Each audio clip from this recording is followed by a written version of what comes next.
شهر رمضان الذي أنزل فيه القرآن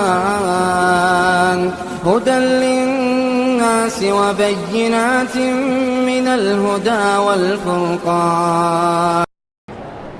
الحمد لله رب العالمين والصلاة والسلام على خاتم الأنبياء والمرسلين وعلى آله وأصحابه ومن تبعهم بإحسان إلى يوم الدين. أما بعد،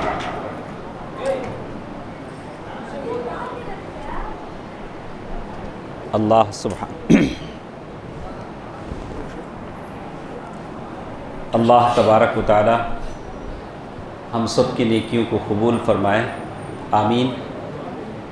اور بڑی سعادت مندی کی بات ہے کہ آج ہم نے قرآن مجید مکمل کر لیا ہے، اور اس موقع پر اس مسجد میں اللہ کا شکر ہے کہ ایسی کوئی بدعت نہیں ہوتی ہے۔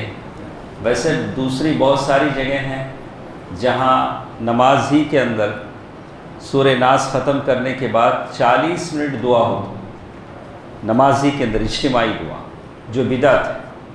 اس کا مطلب یہ ہوا کہ اچھا کام کر کے پھر بدعت کر دی تو سارا کام کرایا سب مٹی میں مل جاتا ہے۔ آدمی کو پرہیز کرنا چاہیے، ایسی بدعت سے بچنا چاہیے۔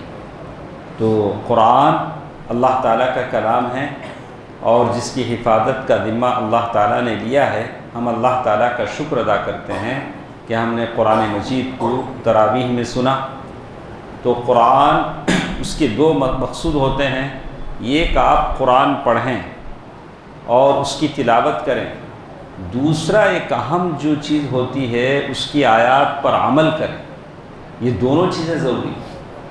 صرف ہم پڑھیں تبرک کے لیے اور اچھی قراءت سے قرآن کو سنیں اور اس کے مطابق عمل نہ کریں تو پھر اس کا کوئی فائدہ نہیں۔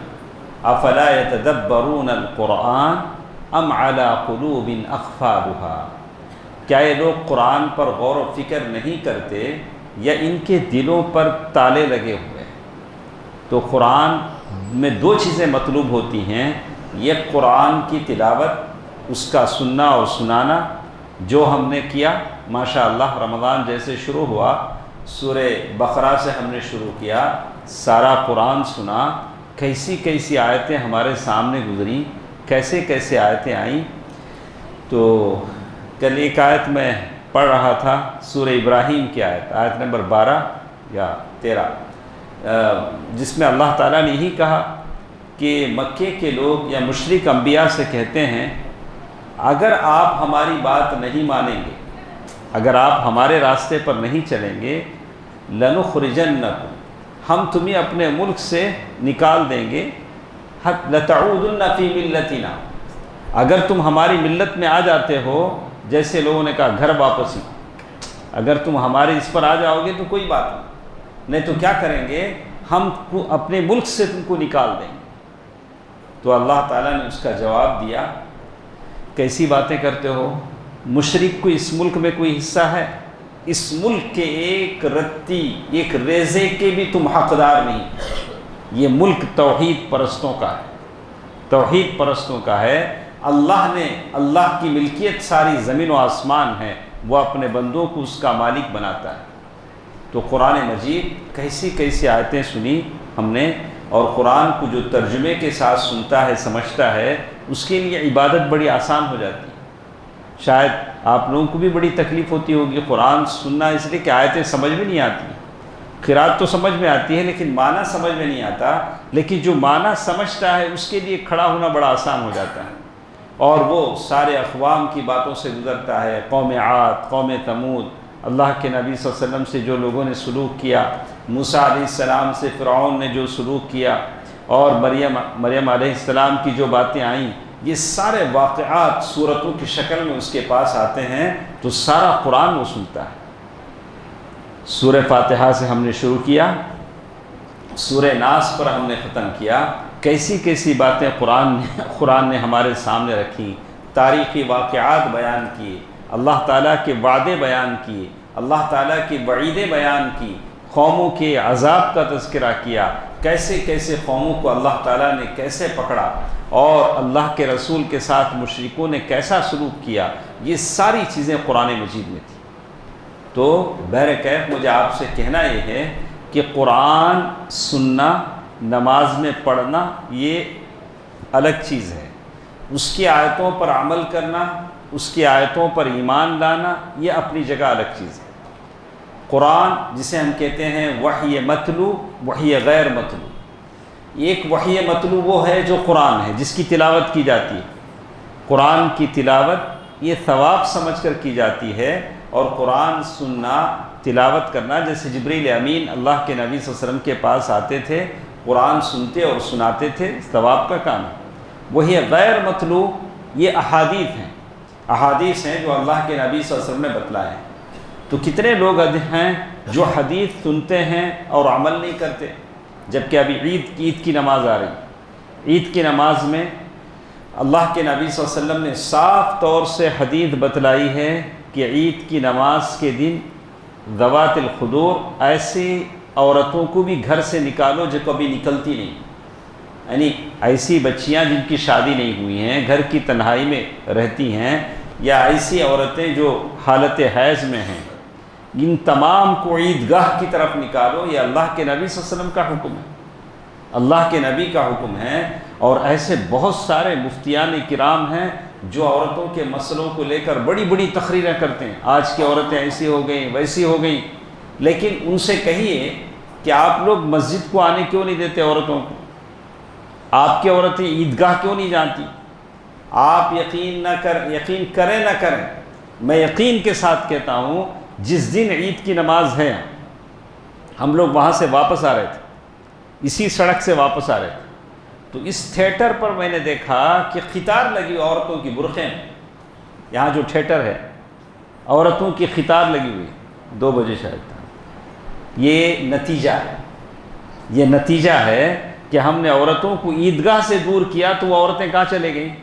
اچھا تھیٹر جائیں، چلو تمہیں عیدگاہ بلا تو ہم یہاں نہیں آتے تھے۔ تو یہ اللہ کا عذاب ہے۔ اگر آپ کو یقین نہ آئے تو آپ بھی ایک بار دیکھ لیجئے کیا انجام ہوتا ہے۔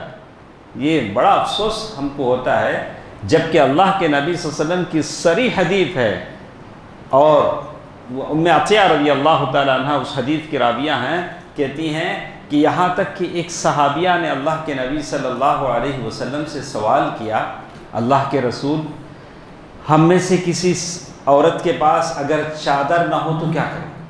آپ تو کہتے ہیں کہ ساری عیدگاہ چلیں گے، لیکن ہم میں سے کسی کے پاس چادر نہ ہو تو کیا کریں؟ اللہ کے نبی صلی اللہ علیہ وسلم فرمایا کہ اس کی بہن اسے اپنی چادر میں چھپا کے لائے گی، لیکن لائے گی ضرور عیدگاہ لائے گی۔ لیکن مجھے خیال پڑتا ہے کہ بہت سارے احباب اپنے گھر کی عورتوں کو عیدگاہ نہیں لاتے ہیں۔ دو حقیقتیں ہو سکتی ہیں۔ نمبر 1، یا تو آپ کا بس عورتوں پر نہیں چلتا، آپ ڈمی ہیں گھر میں ڈرا کے بھابھی آپ کو بھیج جاؤ، جی تمہیں جا کو پڑھ پاؤ جاؤ، بھابھی ڈرا کو آپ کو بھیج ڈال، تو آپ ڈمی ہیں۔ دوسری حقیقت یہ ہے کہ گھر والیاں آنا چاہتے ہیں، لانے کی طاقت آپ میں نہیں، اس لیے کہ آپ پہلے سے پریپیئر نہیں ہوتے ہیں۔ بہرحال دونوں صورتوں میں اللہ کے پاس آپ جواب دیں، آپ کو جواب دینا پڑے گا۔ جیسے رمضان بھر میں سحری کے وقت اٹھتے ہیں، آپ اٹھیے، کیا معاملہ ہے، آپ کیا پرابلم ہے؟ پانی کا پرابلم ہے۔ اگر آپ 4 بجے اٹھ جاتے ہیں، جیسے سحری کے ٹائم پہ اٹھتے ہیں، سارے گھر کے افراد نہا لیتے ہیں، دھو لیتے ہیں، عیدگاہ پہنچنا آسان ہو جاتا ہے، کوئی 100-200 کلومیٹر کا فاصلہ تو ہے نہیں، آپ پہنچ سکتے ہیں، اللہ کے نبی صلی اللہ علیہ وسلم کی احادیث پر عمل کر سکتے ہیں۔ تو اسی لیے علماء نے کہا کہ رمضان میں عورتوں نے آپ کے ساتھ سحری کیا، عورتوں نے آپ کے ساتھ روزہ رکھا، عورتوں نے آپ کے ساتھ اعتکاف کیا، عورتوں نے آپ کے ساتھ تراویح پڑھی، لیکن جب عید کی نماز کی بات آتی ہے تو آپ اکیلے کیسے چلے جاتے ہیں؟ آپ کے گھر کے عورتوں کو کیسے چھوڑ دیتے ہو؟ اللہ کے نبی کی حکم کی نافرمانی کیسے کرتے ہو؟ یہ عورتوں کی حق تلفی ہے کہ آپ اسے چھوڑ کر عید کی نماز کے لیے جاتے ہو۔ اللہ کے نبی صلی اللہ علیہ وسلم نے کہا، اگر واقعی کسی کو معذور سمجھنا ہوتا تو اللہ کے نبی صلی اللہ علیہ وسلم اس عورت سے کہتے جو چادر والی نہیں تھی، جس کو چادر نہیں ملی، بولا کوئی بات نہیں، تم گھر میں پڑھ لے سکتی. یا اس عورت کو کہتے جو حالت حیض میں تھی، کوئی بات نہیں، تم گھر میں پڑھ لے سکتی. اللہ کے نبی نے نہ اسے چھوڑا نہ اس کو چھوڑا، بولا کہ نہیں سارے عیدگاہ ہو. اب ایک صاحب نے سوال کیا، صاحب ٹھیک ہے عیدگاہ تو ایک مبارک جگہ ہے، مقدس جگہ ہے، پاک جگہ ہے، ویسی جگہ ایسی عورتیں آ کر کیا کریں گی؟ اللہ کے نبی صلی اللہ علیہ وسلم نے اس کا سبب بھی بتا دیا کہ وہ وہاں بیٹھی رہیں، بھلے وہ نماز نہ پڑھیں. ہاں کیسے عیدگاہ جائے گی عورت؟ اس حالت میں کیسے جائے گی؟ بولا کہ اس حالت میں مزدلفہ نہیں جاتی، اس حالت میں منی نہیں جاتی ہیں، ہاں اس حالت میں کعبۃ اللہ میں نہیں جاتی ہیں، بھلے وہ نماز نہیں پڑھتی ہیں، طواف نہیں کرتی ہیں، لیکن جاتی تو ہیں. بولا کہ وہ ضرور عیدگاہ جائیں گی، لیکن اب بیٹھی رہیں گی اور دعاؤں میں شریک رہیں گی. عیدگاہ میں جو اللہ کی رحمت اس میدان میں اترتی، کتنا اچھا منظر ہوگا. اسی عیدگاہ میں آپ بھی ہوں، آپ کے بغل میں آپ کا بچہ ہو، عورتوں کے حصے میں آپ کی بیوی ہو، آپ کتنے خوش نصیب ہیں. جنت نما منظر ہوگا. آپ تصور کر کے دیکھیں، یہ آدمی بہتر ہے یا وہ آدمی جو دو ہاتھ ہلا کے اکیلا چلاتا ہے، نہ بیوی نہ بچے؟ ہاں آج لوگ احساس کریں کہ شریعت نے جو چیزیں آپ کو بتلائی ہیں یہ چیزیں صحیح ہیں. کتنی حدیثیں ہیں جو پوری تاکید کے ساتھ بتاتی ہیں کہ عید کی نماز کے لیے گھر کے سارے لوگ نکلیں، عیدگاہ میں پہنچیں، عید کی نماز ادا کریں. اپنے اندر ہمت پیدا کیجئے حدیث پر عمل کرنے کی، اپنے عورتوں کو قانع کیجئے، ان کو منوائیے کہ ہم عید کی نماز عیدگاہ میں پڑھیں گے. پہلے سے تیار ہوں گے، سنت کے مطابق عید کی نماز عیدگاہ میں پڑھیں گے. تو بہرکیف یہ کچھ بنیادی باتیں تھیں جو مجھے آپ کو بتانی تھی، اور یہ بڑی مبارک رات ہے. ہم نے بہت ساری دعائیں کی ہیں. اللہ تعالیٰ سے ہم پر امید ہیں کہ اللہ سبحانہ و تعالیٰ ہم سب کی دعاؤں کو اللہ تعالیٰ ضرور قبول کریں گے. اور اللہ تعالیٰ سے مہلت مانگیے کہ اللہ ہمیں زندگی میں مہلت دے کہ ہم نیکی کرتے رہیں یہاں تک کہ اللہ تعالیٰ کی رضامندی ہم کو حاصل ہو جائے. بہرحال زندگی کے اختتام یہ اللہ تعالیٰ کے علم میں، کون کب تک جیے گا، کس کی سانس کب تک چلے گی، اللہ تعالیٰ کو معلوم. جسے کہا خمس لا يعلمهن الغیب الا اللہ، 5 باتیں ایسی ہیں جس کا علم اللہ تعالیٰ کو ہے. ہاں ما تدری نفس بأی ارض تموت، یعنی آدمی کہاں مرے گا، آدمی کیا کمائے گا، یہ ساری باتیں جو اللہ تعالیٰ نے بتائی ہیں وہ اللہ کے علم میں. لیکن جب تک زندگی مجھے اور آپ کو ملی ہے، اس زندگی میں ہم ایک طرح کی آخرت کی تیاری کریں اور اپنے طور سے اس قابل اپنے آپ کو بنائیں کہ اللہ تعالیٰ کے پاس جب ہم جائیں تو اللہ کہیں ایا ایتھا النفس المطمئنہ ارجعی الی ربک راضیۃ مرضیہ فادخلی فی عبادی وادخلی جنتی. اللہ تعالیٰ کہیں کہ اے نفس آ جا، تیرا رب تجھ سے راضی ہے، فادخلی فی عبادی، میرے بندوں کی جماعت میں داخل ہو جا. دیکھ یہ جنت میں نے بنائی ہے، تیرے لیے بنائی. تو ابھی بھی جنت کے دروازے کھلے کہ نہیں کھلے؟ حدیث میں بتایا گیا کہ جنت کے سارے دروازے کھول دیے جاتے ہیں، وہاں کا کوئی دروازہ بند نہیں ہوتا. لِكُلِّ لَيْلَةٍ عُتَقَاءٌ مِّنَ النَّارِ، ہر رات اللہ تعالیٰ جہنم سے لوگوں کو آزاد کرتے ہیں. ممکن ہے، اللہ سے امید ہے، ہو سکتا ہے کہ اس رات ہمارا نام بھی، بھلے 29ویں تاخرات ہے، شاید اسی رات میرا اور آپ کا نام بھی ہو کہ اللہ کہہ دیں کہ میرے ان بندوں یا بندیوں کو ہم نے جہنم سے آزاد کر دیا. اس سے بڑھ کر کیا چاہیے؟ اس سے بڑھ کر مجھے اور آپ کو کیا چاہیے؟ یا باغی الخیر اقبل و یا باغی الشر اقصر، اے نیکی کرنے والے آگے بڑھ، اے برائی کرنے والے رک جا. ہم کوشش کرتے ہیں کہ آخری موقع ہے اور آخری لمحات ہیں، زیادہ سے زیادہ ہم نیکی کریں، اللہ اس نیکی کو قبول فرمائے. ویسے یہ مسجد اور یہاں کا محل وقوع اور یہ ہمارے چھوٹے چھوٹے بچے اللہ تعالیٰ کی بہت بڑی نعمت ہے. آپ یقین کریں نہ کریں، ایسے ہیرے آپ کو کہیں نہیں ملیں گے. یہ ماشاءاللہ ایسی ان کے اندر یہ ہیں اور نیکی کا ایسا جذبہ ہے جو ہم کو دیکھنے میں ملتا ہے. رات سارے چلے جاتے ہیں تو بچے کھڑ کے نمازیں پڑھتے ہیں. ہاں، اور آپ نے دیکھا کہ ایک عام چیز جو ہم دیکھتے ہیں کہ رمضان کے موقع پر زیادہ لوگ آتے ہیں تو چپل ایسے رکھتے ہیں کہ ایک چپل ادھر رہے گا تو ایک چپل ادھر رہے گا. سارا چپل رکھنے کی جگہ خالی رہے گی، سارے چپل نیچے رہیں. یہ ہر جگہ ہوتا ہے. تو میں نے 2 بچوں سے کہہ دیا تو انہوں نے سارے چپل ترتیب دیے تاکہ بڑے لوگوں کو تھوڑا سمجھ آ جائے کہ چپل کیسے رکھنا ہے. لیکن بلا کہ تیسرے دن پھر وہی پرانی روش شروع ہو گئی. پھر وہی چپل پھینکنے لگے. بلا کہ چلو اپنا کام کرتے رہو، نشیمن پر نشیمن بناتا جا. ہاں، تم بناتے رہو، بجلی خود گر گر کے وہ حاجز ہو جائے. تو کہا کہ ہم سکھاتے رہیں گے، بتاتے رہیں گے کہ چپل کیسے رکھنا ہے، اس لیے کہ اللہ کا گھر ہے. اللہ کا گھر ہے. خذوا زینتکم عند کل مسجد. یعنی یہ زیب و زینت ہونی چاہیے، ہر چیز اپنی جگہ ہونی چاہیے. اللہ کا گھر ہے، یہاں کچرا نہیں ہونا چاہیے، گندگی نہیں ہونی چاہیے. اور چائے بھی پیتے ہیں تو اس کا خالی گلاس اس کی صحیح مقام پر پہنچنی چاہیے، اور چپل صحیح طریقے سے ہونی چاہیے. تو بالکل اس لیے کہ اللہ کا گھر ہے. وَأَنَّ الْمَسَاجِدَ لِلَّهِ فَلَا تَدْعُوا مَعَ اللَّهِ أَحَدًا. بہرکیف میں تمام بچوں کے لیے اللہ تعالیٰ سے دعا کرتا ہوں کہ اللہ ان بچوں کے نیک اعمال کو قبول فرمائے. اللہ ان بچوں کے والدین کو اور زیادہ اجر اللہ تعالیٰ عطا فرمائے جنہوں نے بچوں کی یہ تربیت کی.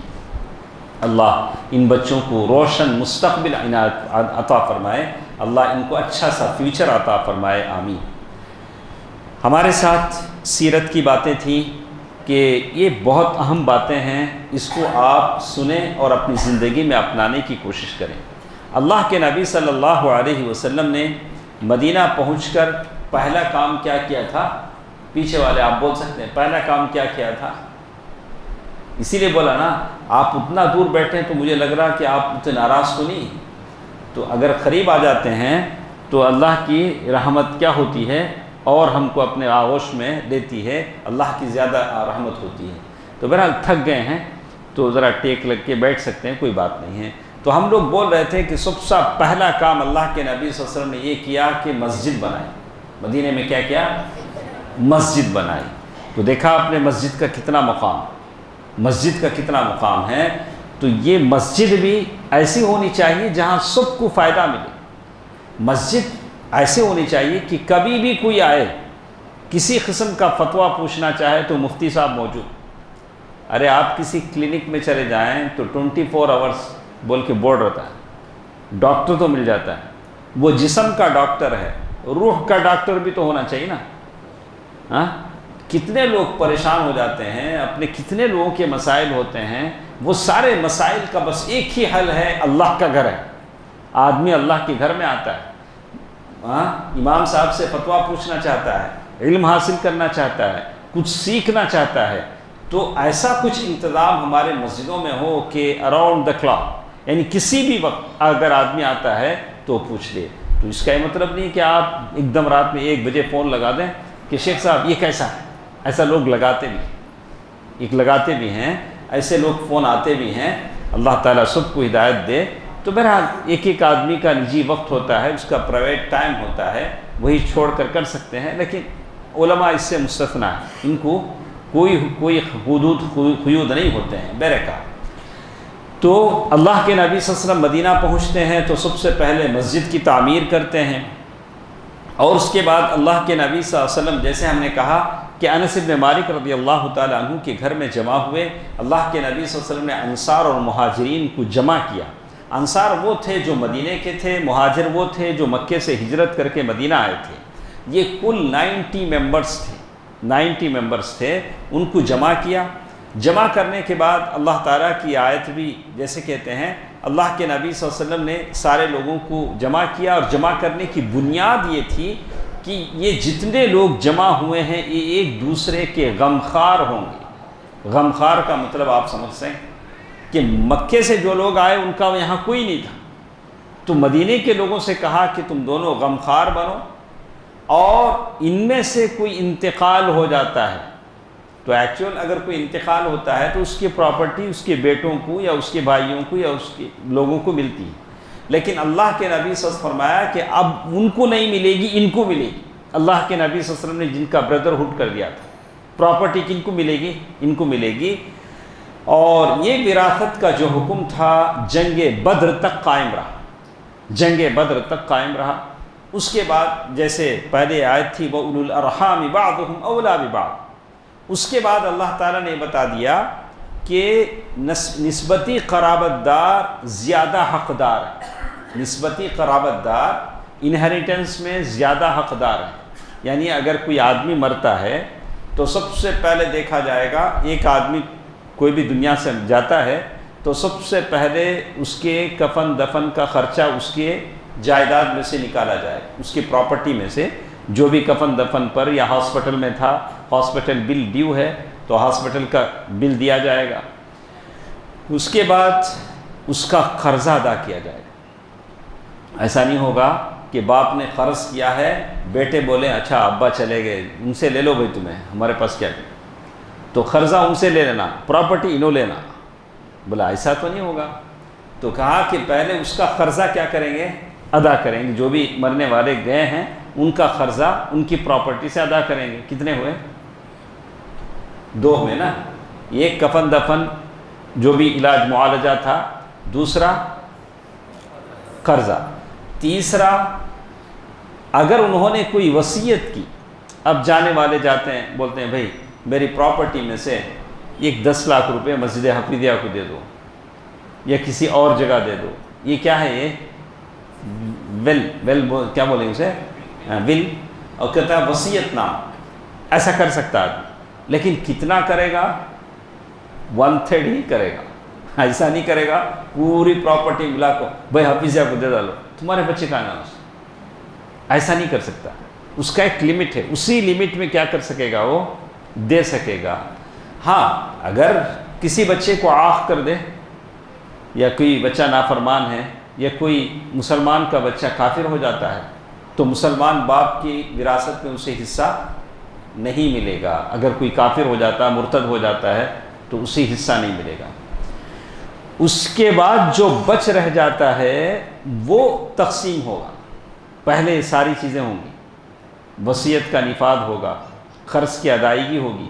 جیسے اللہ کے نبی صلی اللہ علیہ وسلم، آج کا زمانہ ایسا ہے کہ لوگ قرض کر کے کمال کیا سمجھتے ہیں، میں کتنے لوگ ٹوپیاں پہنائے معلوم، ایسے بولتے فخر سے بولتے، میں کیا کیا کرا معلوم۔ اللہ کے نبی صلی اللہ علیہ وسلم کی وہ حدیث، مقداد رضی اللہ عنہ، ایک جنازہ مسجد میں آتا ہے، اللہ کے نبی صلی اللہ علیہ وسلم پوچھتے ہیں اس جنازے پر کوئی قرض ہے؟ تو دور سے آواز آئی، اللہ کے نبی 3 درہم یا دینار قرض ہے۔ اللہ کے نبی صلی اللہ علیہ وسلم کیا کہا؟ میں پڑھاتا نہیں جنازہ، آپ لوگ پڑھو۔ کتنا قرض ہے؟ 3 درہم یا دینار۔ تو مقداد رضی اللہ عنہ نے کہا کہ اللہ کے نبی صلی اللہ علیہ وسلم وہ میں دے دیتا ہوں، آپ پڑھا دیں، وہ قرضہ کیا کروں گا؟ میں دے دیتا ہوں۔ دوسرے دن اللہ کے نبی صلی اللہ علیہ وسلم پھر ان سے پوچھے مقداد قرضہ دے دیے؟ تو مقداد رضی اللہ تعالیٰ عنہ کا اللہ کے نبی ابھی تو کل ان کا انتقال ہوا، آج میں کیسا؟ اچھا پھر اس کے بعد پھر تیسرے دن پوچھے تو اللہ مقداد رضی اللہ تعالیٰ عنہ کا اللہ کے نبی میں نے وہ قرضہ دے دیا ہے۔ اللہ کے نبی صلی اللہ علیہ وسلم فرمایا الآن برد الجلد، اب ان کی چمڑی ٹھنڈی پڑی، اب ان کی چمڑی کیا ہوئی؟ ٹھنڈی پڑی۔ دیکھا آپ نے قرض کیسی چیز ہے، قرض کیسی چیز ہے، اللہ اکبر۔ وہ بھی 3 درہم، یا بغیر اس کے لوگ ہضم کر جاتے ہیں۔ کہا کہ 3 درہم کی بات ہے تو میں میرے بھائیوں سے، میرے بچوں سے بھی کہوں گا، جب یہ بڑے ہو جائیں گے آپ لوگوں سے کہوں گا کہ اپنی ضرورتوں کو منیمائز کر دیجیے، آپ کی جو بھی نیڈس ہیں، ضرورتیں ہیں، اسے آپ کیا کر دیجئے؟ چھوٹا کر دیجئے، تاکہ کسی کے سامنے ہاتھ پھیلانے کی ضرورت نہ پڑے، کسی کے سامنے مجبور ہونے کی ضرورت پڑے۔ جتنی چادر اتنے پیر، اسی لیے بولتے ہیں اگر آپ زیادہ پیر پھیلا لیں گے، چادر اتنی نہیں ہے تو مشکل ہو جائے گا۔ کہا کہ کسی سے قرضہ لینے کی نوبت، لیکن قرض اللہ کے نبی صلی اللہ علیہ وسلم نے بھی لیا، قرض لینا عیب نہیں، لیکن قرض ادا نہیں کرنا یہ عیب ہے۔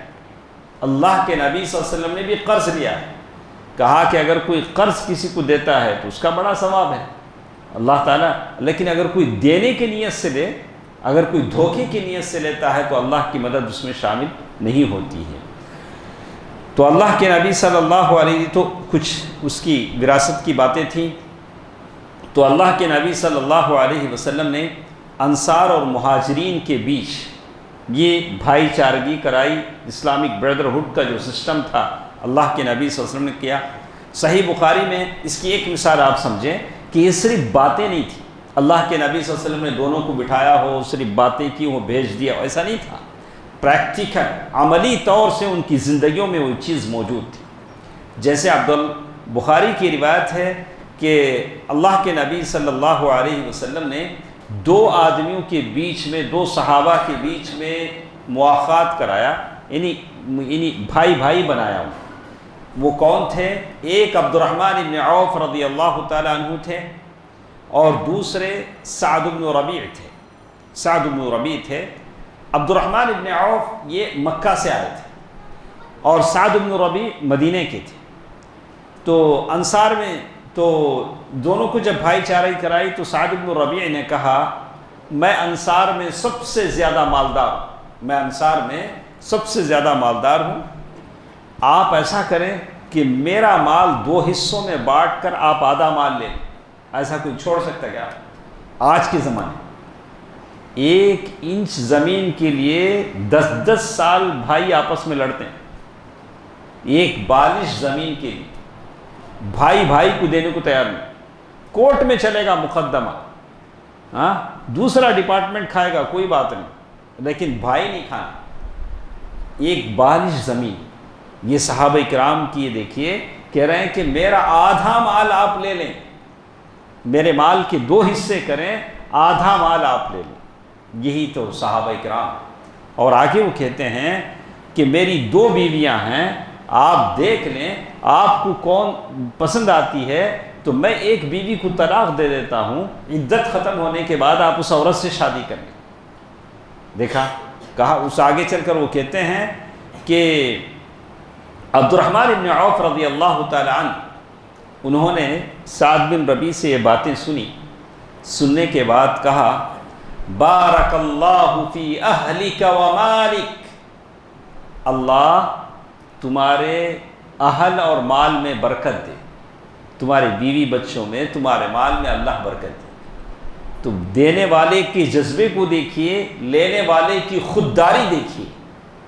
وہ کہتے ہیں آپ ایسا کریں، میں مکے سے آیا ہوں، مجھے مدینے کا بازار کہاں ہے نہیں معلوم، مجھے مدینے کا بازار بتا دیں۔ نہ مجھے آپ کے مال کی ضرورت ہے، نہ مجھے آپ کی کسی بیوی سے شادی کرنا ہے طلاق کے بعد، مجھے مدینے کا بازار بتا دیں۔ تو عبد الرحمن بن عوف رضی اللہ عنہ نے سعد بن ربیع رضی اللہ تعالی عنہ نے ان کو قینوقاع کا بازار بتایا، جو یہودی قبیلے تھے ان کے بازار لگتے تھے، جیسے آج آپ کہیں سوکار پیٹ کا بازار، اس میں سب سے زیادہ کون لوگ ہیں؟ مسلمان ہیں۔ وہ زمانے میں بھی حصے تھا، سارے مارکیٹ، سارا اکنامک انہی کے قبضے میں تھا، وہی لوگ قبضہ اس میں تھے، وہی لوگ ایکسپورٹ کرتے تھے، امپورٹ کرتے تھے، وہی لوگ وڈی پہ پیسہ دیتے تھے مدینے میں، وہی سارے مارکیٹ میں وہی قبضے میں تھے۔ تو سعد بن ربیع نے بتایا بھی تو بنو قینوقاع کا بازار بتایا۔ تو کہتے ہیں عبد الرحمن بن عوف رضی اللہ عنہ بازار گئے، واپس آئے پہلے دن تو ان کے ہاتھ میں پنیر اور گھی تھا۔ ایک دن میں گئے ہیں مارکیٹ، لیکن واپس آئے کیسے؟ پنیر اور گھی لے کر آئے۔ اس کے بعد روزانہ آتے جاتے رہے، اس کے ذرے دن کے بعد دیکھا انہوں نے کہ ان کے ہاتھوں، ان کے کپڑے پہ زردی کا نشان، یعنی خوب خوشبو لگاتے تھے اس زمانے میں، مسک اور عنبر جو لگاتے، کستوری، تو وہ نشان پڑ جاتا تھا۔ آج کے زمانے کا لیٹسٹ زمانہ تو نہیں تھا۔ تو سعد بن ربیع نے پوچھا، کہتے ہیں کہ اللہ کے نبی صلی اللہ علیہ وسلم نے دیکھا کہ عبد الرحمن بن عوف کے ڈریس پر نوشو لگاتے نہیں، ویسا عطر لگا۔ تو اللہ کے نبی صلی اللہ علیہ وسلم نے دیکھ کر پوچھا کہ عبد الرحمن کیا ہے؟ بولا اللہ کے نبی میں نے شادی کری۔ آپ تصور کر کے دیکھیں، آج کے زمانے میں ایسا اگر کسی شیخ کو بتائے بغیر شادی کرو تو کیا حال ہوگا؟ لیکن اللہ کے نبی صلی اللہ علیہ وسلم کو نہیں معلوم ہے کہ عبد الرحمن ابن عوف نے کیا کیا ہے، شادی کر لی. شادی کر لی. کیا سادگی تھی صحابہ کرام رضوان اللہ علیہم اجمعین کی. اللہ کے نبی کے پوچھنے کے بعد وہ بتا رہے ہیں کہ میں نے شادی کر لی. نہ ان کو کچھ ناراضگی کہ مجھے کیوں نہیں بتایا، نہ ان کو احساس، بلا کہ سادگی تھی. تو کہا کہ میں نے شادی کی. آپ صلی اللہ علیہ وسلم نے پہلے پوچھا کیسا، پرواہ نہیں، مالدار عورت کی، ان کے ابا اچھا کمائی کو ہی. میں رہے تو ایسا پوچھوں، تمہیں بھی ایسا پوچھیں گے؟ نہیں پوچھیں گے. نہیں بھائی، کسی عورت سے آدمی شادی کرتا ہے تو ہم لوگ کیا پوچھتے ہیں؟ اچھا بڑا گھرانہ کی بچی، اچھا دولت سوب ہے. اللہ کے نبی صلی اللہ علیہ وسلم نے کیا پوچھا؟ اللہ کے نبی صلی اللہ علیہ وسلم نے کیا پوچھا؟ دیکھیں، عورت کو مہر کتنا دیا؟ کیا سوال کر رہے ہیں؟ عورت کو مہر کتنا دیا صلی اللہ علیہ وآلہ وسلم. تو عبد الرحمن بن عوف رضی اللہ تعالیٰ نے کہا کہ 1.25 تولہ سونا، کھجور کیا بیج ہوتا نہیں، بیج کے برابر سونا میں نے دیا. کھجور کا بیج 1.25 تولہ ہوتا ہے سونا. تو اس پر بھی جیسے کہتے ہیں ارے آپ کے پاس سونے کا پہاڑ ہے کیا جی، کھود کو لائے وہاں سے. کتنا دیے انہوں نے؟ کھجور کا آپ جا کر تولیے. کھجور کا بھی ہمارے پاس ابھی تو موبائل میں بھی آ گئے نہیں، کھجور کا بیج رکھتے ہیں، کھجورا کھاتے ہیں نا، رکھ کے کتنا آتا ہے. تو کہتے ہیں کہ اتنا سونا دینے پر بھی کہا تمہارے پاس کھجور کا سننے کا پہاڑ ہے کیا تمہارے پاس؟ آج دیتے نا وہ بڑے بڑے. اب یہ دیکھیں تو کیا بولیں گے؟ خیر دے سکتے ہیں، کوئی حرج نہیں ہے، آپ دیں 140 گرام 200 گرام جو بھی دیتے ہیں دیں، اللہ تعالیٰ نے دیا ہے تو دیں. لیکن دینداری ہمارے پاس پریارٹی ہو، دینداری کو ہم ترجیح دیں. تو کہتے ہیں کہ ابو ہریرہ رضی اللہ تعالیٰ عنہ سے ایک روایت اور بھی آئی ہے کہ انصار نے اللہ کے نبی صلی اللہ علیہ وسلم سے عرض کیا، اللہ کے نبی ایسا کریں کہ مہاجروں کے پاس کوئی دولت نہیں ہے، ہمارے پاس کھجوروں کے باغات ہیں، ایسا کریں کہ ان کو اور ہمارے بیچ میں تقسیم کر دیں. تو انصار نے کہا کہ نہیں، ہم لوگ نہیں دیں گے. تو کہا کہ اچھا ایسا کرو، آپ کام کرو ہمارے باغیچوں میں، جو بھی پھل آئے گا ہم آدھا آدھا لے لیتے ہیں. تو مہاجر کام کرتے تھے انصار کے باغیچوں میں اور آدھا آدھا پھل لے لیتے تھے. تو بہرحال ان باتوں سے معلوم ہوتا ہے کہ کس قدر ان کے درمیان محبت، خلوص، ایثار اور قربانی یہ ساری چیزیں تھیں. لیکن انصار نے، مہاجر نے اس کا کوئی غلط فائدہ نہیں اٹھایا.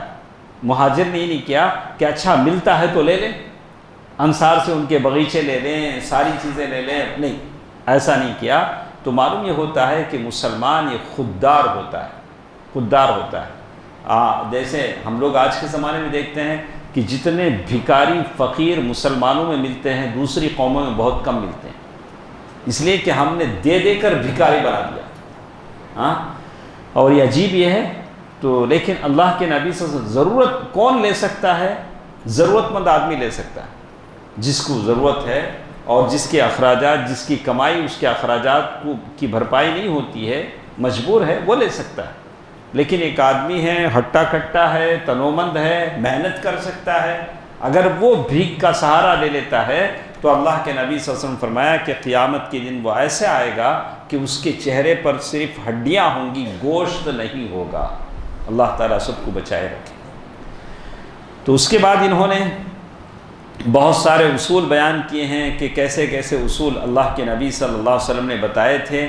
کہ لیکن کہتے ہیں کہ یہ سارے جو اللہ کے نبی صلی اللہ علیہ وسلم نے مدینے کی جو سوسائٹی بنائی تھی، اس سوسائٹی کا اثر صحابہ کرام پر ہوا.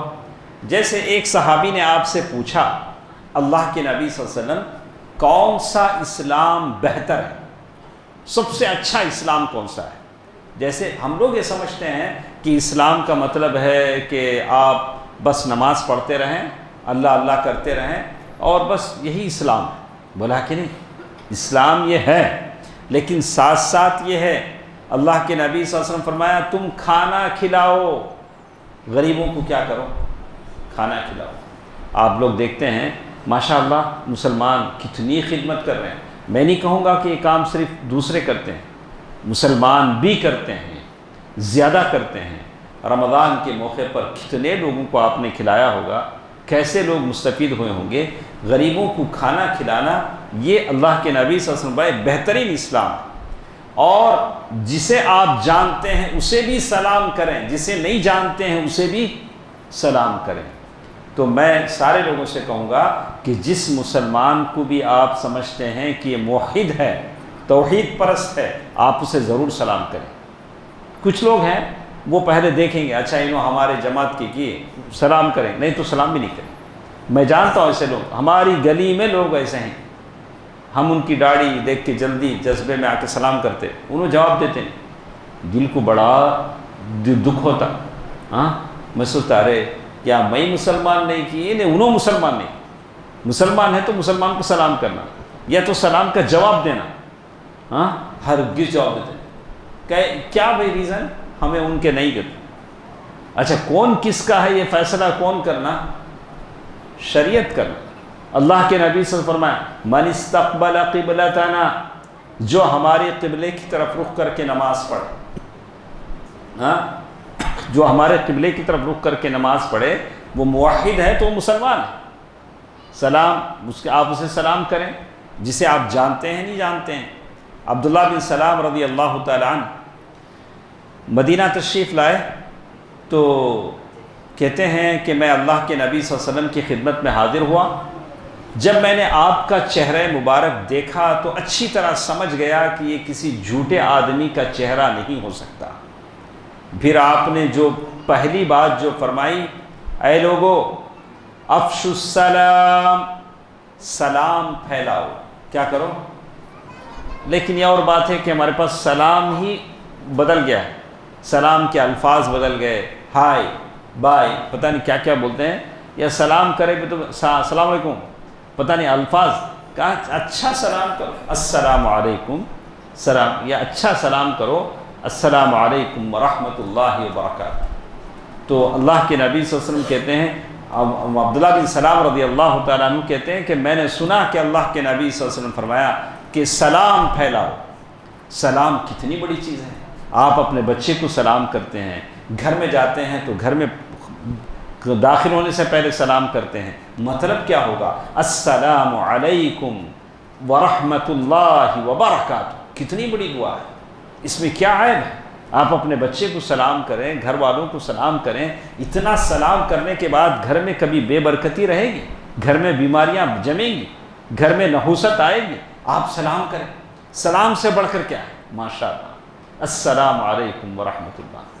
تو ایک صاحب سے میں ملا، ان کا ایک کیس چل رہا تھا کورٹ میں، کئی سال وہ کیس چل رہا تھا، تو کسی کنارے کیس حل نہیں ہو رہا تھا۔ تو وہ جج جو صاحب تھے وہ مسلمان ہی تھے، اور کیس جو بنا تھا بالکل اس میں وہ مظلوم تھے، ان کا کوئی قصور نہیں تھا، خواہ ان پر ٹیکس ڈال دیا گیا تھا جس سے وہ چھٹکارا پا گئے۔ وہ کہتے ہیں کہ جب وہ جج صاحب جانے لگتے فیصلے کے بعد، جب جو بھی تاریخ ہو جاتی جانے لگتے تو وہ صرف سلام کرتے۔ ہمارے جو صاحب کہتے ہیں میں نے کچھ نہیں کیا ہوں، میں نے کیا کرا ان کو، جب بھی وہ جانے لگتے تو میں سلام کرتا۔ اس سلام کی برکت ای ہوئی، کئی سالوں کے بعد مقدمہ ان کے حق میں گیا۔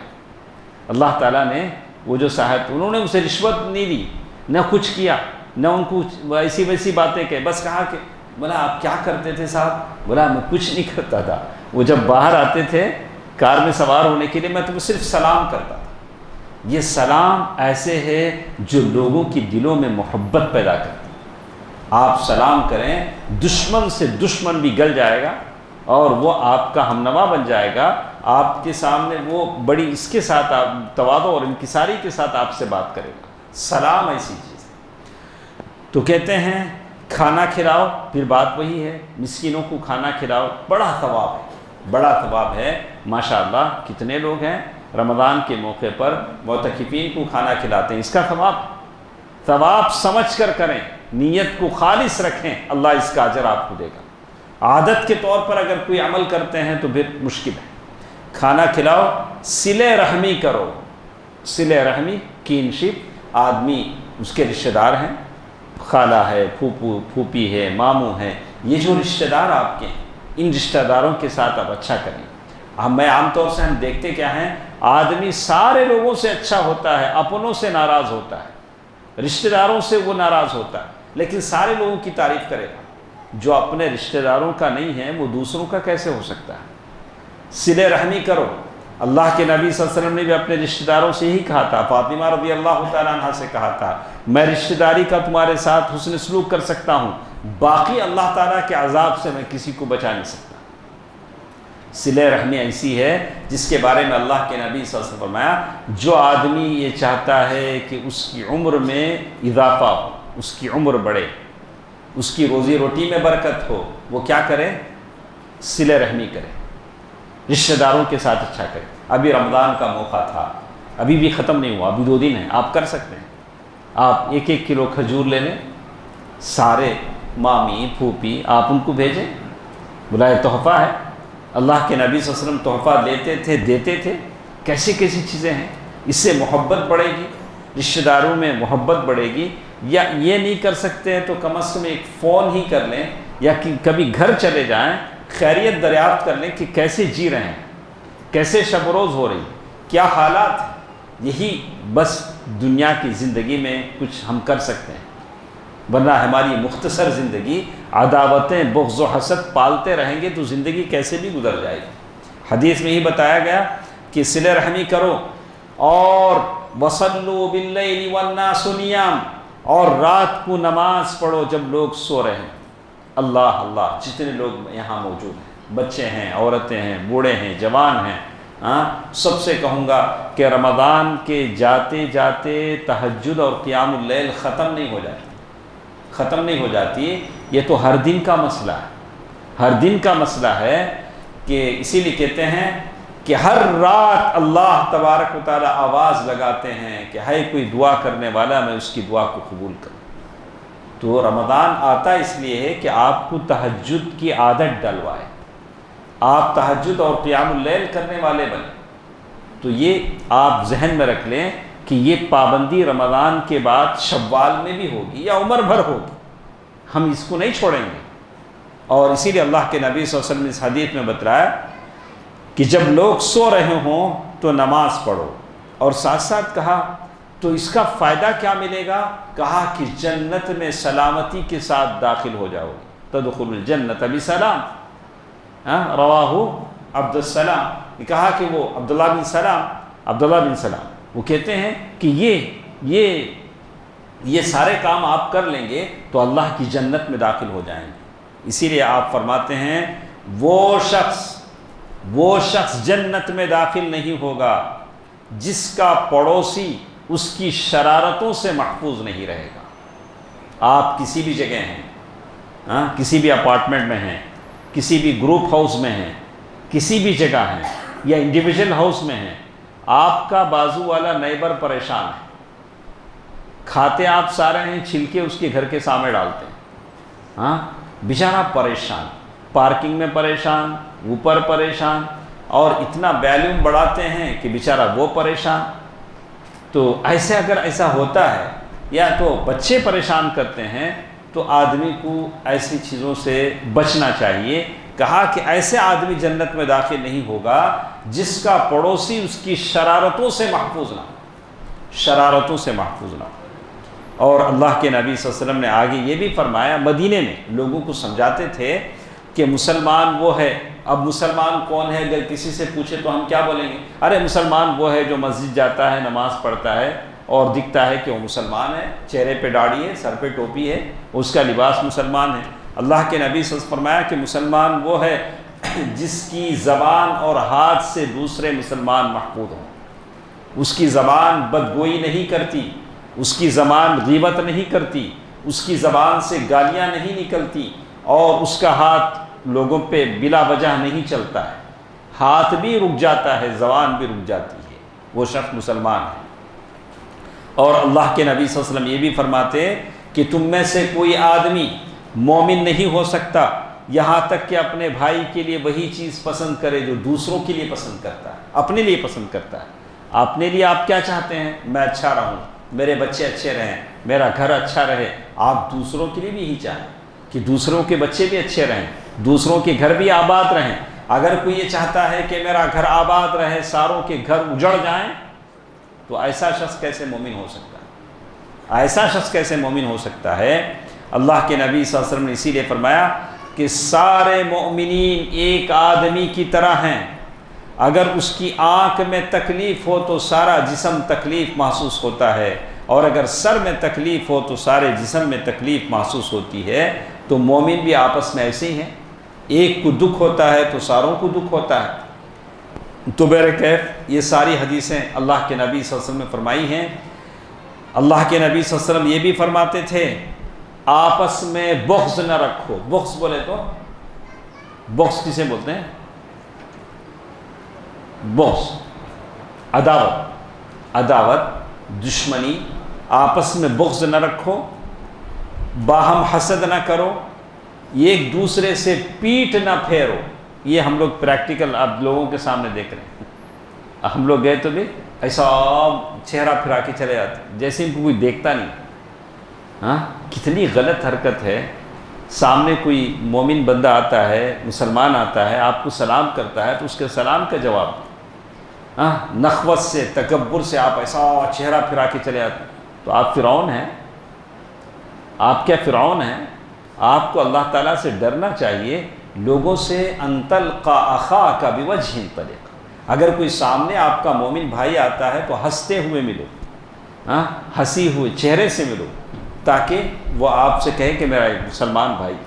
تو لوگوں میں فخر سے چہرہ گھما کے چلا جانا اچھی عادت نہیں ہے۔ اسی لیے اللہ کے نبی صلی اللہ علیہ وسلم نے فرمایا اللہ کے بندو بھائی بھائی بن کر رہو۔ کسی مسلمان کے لیے حلال نہیں کہ اپنے بھائی کو 3 دن سے زیادہ اوپر چھوڑ۔ میں جتنے میرے ساتھ بیٹھے ہیں یا میری آواز میری مائیں بہنیں سن رہی ہیں، سب سے کہوں گا کہ ابھی ہمارے پاس ٹائم، عید کی نماز جانے سے پہلے اگر کسی سے آپ کے تعلقات میں دراڑیں ہیں، کسی سے آپ کے تعلقات اچھے نہیں ہیں، تو آپ ان تعلقات کو استوار کر لیں۔ یہ نہ سمجھیں کہ آپ تھوڑا نیچے اتر جائیں، کوئی بات نہیں، کوئی بات نہیں ہے۔ ہم نہیں چاہتے کہ یہ نفرتیں خبر میں لے جائیں اور لوگ ہمارے ساتھ ڈھو کر یہ نفرتیں بھی ہمارے قبر میں ہمارے مٹی کے ساتھ ڈالیں۔ مرنے سے پہلے، یہاں سے اٹھنے سے پہلے ہم سارے لوگوں کو معاف کر دینا چاہتے ہیں۔ اللہ کے نبی صلی اللہ علیہ وسلم نے ان لوگوں کو معاف کیا جنہوں نے آپ کے سر پر اونٹنی کی اوجھڑی گوبر ڈالا، ان لوگوں کو معاف کیا جنہوں نے آپ کے بچوں، آپ کی بیٹیوں کو ستایا، اللہ کے نبی نے معاف کیا۔ ان لوگوں کو بھی معاف کیا جنہوں نے آپ کی بیویوں پر الزامات لگائے، اللہ کے نبی نے معاف کیا صلی اللہ علیہ وآلہ وسلم۔ لا تثریب علیکم اليوم، اللہ کے نبی صلی اللہ علیہ وسلم نے ان لوگوں کو معاف کیا جنہوں نے آپ کے سر پر مٹی ڈالی، ان لوگوں کو معاف کیا جنہوں نے آپ کے چہرے پر تھوکنا چاہا، ان لوگوں کو معاف کیا جنہوں نے آپ کی قتل کی سازش کی، نبی نے معاف کر دیا۔ تو پھر ہم کون ہوتے ہیں؟ ہم کیوں معاف نہیں کر سکتے ہیں؟ اور پھر ہم اللہ سے کہہ رہے ہیں اللہم انک عفو، تمہاری عفو کہاں گئی؟ اللہ سے آپ عفو درگزر مانگ رہے ہیں، اللہ سے کہہ رہے ہیں اللہ بخش دے، آپ کی بخشش کہاں گئی؟ آپ کیوں معاف نہیں کر پاتے ہیں؟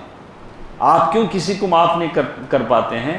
الا تحبون ان یغفر اللہ لکم، کیا نہیں چاہتے ہو کہ اللہ تم کو معاف کرے؟ اللہ تم کو معاف تب کرے گا تم اپنوں کو معاف کرو۔ یہ تمہاری کیسی پالیسی ہے؟ یہ کیسے عجیب اصول اپنائے ہوئے ہو کہ ہم اپنوں کو معاف نہیں کریں گے لیکن اوپر والا ہم کو معاف کرے؟ ایسا ہو سکتا ہے؟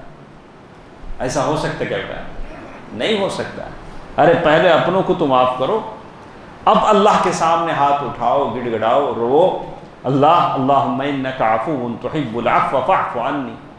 اس دعا کا صحیح مطلب تب سمجھ میں آئے گا، کتنی لذت اس میں ملتی ہے جب اپنوں کو آپ معاف کرتے ہیں، آپ کا دل صاف ہو جاتا ہے۔ آپ کا دل جس میں نہ کسی کے خلاف بغض ہے، حسد ہے، عداوت ہے، کپٹ ہے، کدورت ہے، بالکل صاف۔ یہ سارے ناگ ہیں جو اپنے دلوں میں ہم پالتے ہیں۔ ان ناگوں کا زہر دوسروں کو تو نقصان نہیں پہنچائے گا، آپ کے سینے میں جو دل ہے وہ کالا ہو جائے گا زہر سے، ان کی ترقی آپ دیکھ نہیں سکیں گے، آپ روتے رہیں گے، ہاں ایسا ہوگا انہیں، ارے اسے گلے لگا لو نا، سارا مسئلہ حل ہو جائے گا، اس کی ترقی دیکھ کر آپ کو خوشی ہوگی۔ تو اسی لیے کہتے ہیں مسلمان کا بھائی ہے، نہ اس پر ظلم کرے نہ اسے دشمن کے حوالے کرے، جو شخص اپنے بھائی کی ضرورت میں کوشش کرے گا اللہ اس کی ضرورت پورا کرے گا۔ آپ کے بھائی کو کسی چیز کی ضرورت ہے، آپ اس کی کوشش کریں، اللہ آپ کی ضرورت پوری کرے گا۔ اللہ اکبر۔ تو کہتے ہیں جو شخص کسی مسلمان کا کوئی غم اور دکھ دور کرے گا، اللہ اس شخص سے روز قیامت اس کا دکھ درد دور کرے گا۔ بات صاف ہے، جو شخص کسی مسلمان کی پردہ پوشی کرے گا، اللہ میں میرے سارے سننے والوں سے کہوں گا، کبھی بھی کسی فتنے کے پھیلانے میں آپ اس میں فرد نہ بن جائیں، میسج فارورڈ کرنے میں کسی کے آدمی کے تعلق سے، کیا بھی برا بات میسج آیا پہلے انہوں وائرل کر دیں، بولا کہ یہ آپ اس کے عیب کو چھپائیں، اللہ کل حشر میں آپ کے عیب کو چھپائے گا۔ جیسے لوگ بولتے ہیں ان کے بارے میں کیا، میرے سے پوچھو میں بول دوں گا، ایسے نہیں بولتے، تمہارے بارے میں کون بولنا، ان کے بارے میں تمہیں بولتے ہیں، تمہارے بارے میں اللہ بولے گا کل قیامت کے لیے۔ آج 10 لوگوں کے سامنے آپ بول رہے ہیں، 10 کروڑ یا اس سے بھی زیادہ حشر میں جو خلقت جمع ہوگی اس کے سامنے اللہ اس کے فرشتے بولیں گے، بہتر ہے یا آپ چھپا لو، اللہ تعالیٰ وہاں چھپائے گا۔ سودا آسان ہے، ڈیل بڑا آسان ہے، یا چند لوگوں کے سامنے تم بول رہے ہو، کل حشر میں اللہ اتنے لوگوں کے سامنے تم کو ذلیل کرے گا۔ تو بڑے فخر سے لوگ بولتے ہیں، میں ہی بولتا ہوں، دیکھ بات سنو ان کے بارے میں، ہاں تو آدمی اپنے عیب چھپا لے، اپنی اصلاح کی کوشش کرے۔ اسی لیے اللہ کے نبی صلی اللہ علیہ وسلم نے فرمایا کہ تم لوگ زمین والوں پر مہربانی کرو، تم پر آسمان والا مہربانی کرے گا۔ اللہ اکبر، کیسی کیسی آیتیں ہیں۔ تو میں اپنے دوستوں سے کہتا ہوں کہ صرف نماز پڑھ لینا یا اپنے آپ کو خوش ہو جانا کہ میں نے نماز پڑھ لی، یہ مطلب نہیں ہے۔ تو اسی لیے اللہ نے کہا کہ اگر سارے لوگ اللہ تعالیٰ کے ناشکرے بن جائیں تو اللہ کو کوئی نقصان ہونے والا نہیں۔ تو اللہ کے نبی صلی اللہ علیہ وسلم کی حدیث آگے کہتے ہیں کہ وہ شخص مومن نہیں، واللہ لا یؤمن، وہ شخص مومن نہیں، وہ شخص مومن نہیں جو خود پیٹ بھر کھا لے اور اس کے بازو میں رہنے والا پڑوسی بھوکا ہو۔ سمجھ میں آئی بات؟ آپ ابھی عید کا دن آ رہا ہے، آپ کوشش کریں کہ آپ کے محلے میں کوئی غریب نہ ہو، آپ کے گھر میں جیسے سارے اچھے اچھے ڈش پکتے ہیں ان کے گھر میں بھی پکیں، یا کم از کم بھوکے تو نہ رہیں، اس حدیث کے تعلق سے۔ تو اسی لیے اللہ کے نبی صلی اللہ علیہ وسلم سے لوگوں نے پوچھا کہ میری غمخواری کا زیادہ حقدار کون ہے؟ تو کہا کہ جس کا چوکھٹ تمہارے گھر سے زیادہ قریب ہے وہ زیادہ حقدار ہے۔ ایسا کیوں کہا گیا؟ اس لیے کہ آپ پر کبھی بھی آفت آئی پہلے دوڑ کر کون آئے گا؟ آپ کا پڑوسی آئے گا جس کا چوکھٹ زیادہ قریب، آپ اس کے ساتھ خیر خواہی کریں۔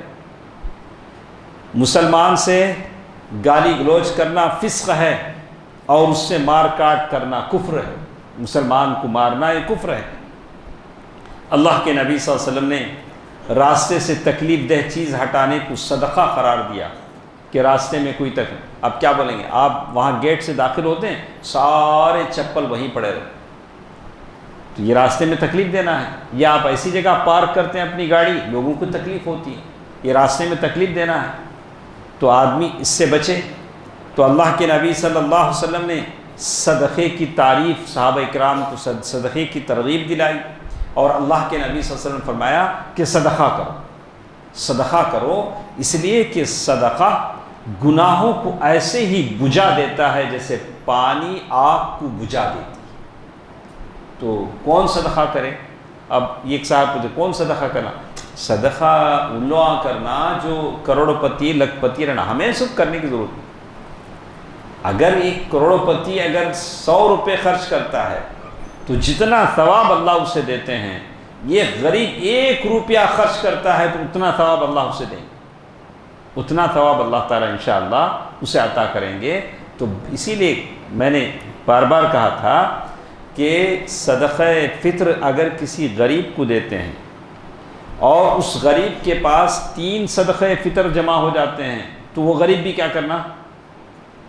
وہ غریب بھی کیا کرنا؟ صدقہ فطر دینا۔ سمجھ میں آیا؟ اس لیے کہ وہ بھی کیا ہو گیا؟ مالدار ہو گیا۔ 3-4 صدقہ فطر اس کے پاس جمع ہو گئے تو جیسے حدیث میں آیا کہ وہ بھی صدقہ فطر دے گا، اس کو بھی صدقہ فطر دینا ہے، بھلے وہ کتنا غریب اور مسکین کیوں نہ ہو، اگر 2-4 اگر اس کے پاس جمع ہو جاتے ہیں تو وہ بھی دے گا۔ تو بہرحال ہم کیسے بھی ہوں، جتنے ہم خرچ کر سکتے ہیں اللہ تعالیٰ کی راہ میں خرچ کریں۔ اللہ کے نبی صلی اللہ علیہ وسلم فرماتے ہیں جو کسی ننگے مسلمان کو کپڑا پہنا دے، ننگے مسلمان کو کپڑا پہنا دیا، ننگے مسلمان پورا ننگا نہیں ہے، آپ کو معلوم ہے کہ پھٹے کپڑے لائق کپڑے نہیں ہیں، اس کے لیے آپ نے کپڑا سلوا دیا۔ حدیث میں آتا ہے کہ من انفق زوجین، یعنی جوڑا جوڑا دیں آپ، مطلب شرٹ دیے ہیں تو ساتھ پینٹ بھی دیں۔ اگر آپ صرف شرٹ سلا دیے، جسے لوگ لنگیاں بانٹتے ہیں، شرٹ کون دلانا؟ تمہیں خالی لنگی دے ڈالے تو میں شرٹ کہاں سے لوں؟ اچھا ذرا لوگ کیا کرتے ہیں، خالی کپڑا لے کو دے ڈالتے، درزی کیا معمولی لیتا، اس سے تو اچھا کوئی ریڈی میڈ میں مل جائے گا۔ تو بھئی تمہیں کپڑا دیے تو ساتھ پیسے بھی دو، سلائی کی کیا کرو، پیسے بھی دو۔ آہا دنیا میں کیسی کیسی چیزیں ہیں۔ بلا کہ کسی ننگے مسلمان کو کپڑا پہنا دے، اللہ اسے جنت کا سبز لباس پہنائے گا۔ اللہ اکبر۔ اور جو مسلمان کسی بھوکے کو کھانا کھلا دے، اللہ اسے جنت کے پھل کھلائے گا۔ اور جو مسلمان کسی پیاسے مسلمان کو پانی پلا دے، عید کا موقع ہے، مسجد میں کبھی موقع ہے، آپ واٹر باٹل تقسیم کرتے ہیں، یہ سب اسی کی چیزیں، اللہ آپ کو جنت کا پانی پلائے گا۔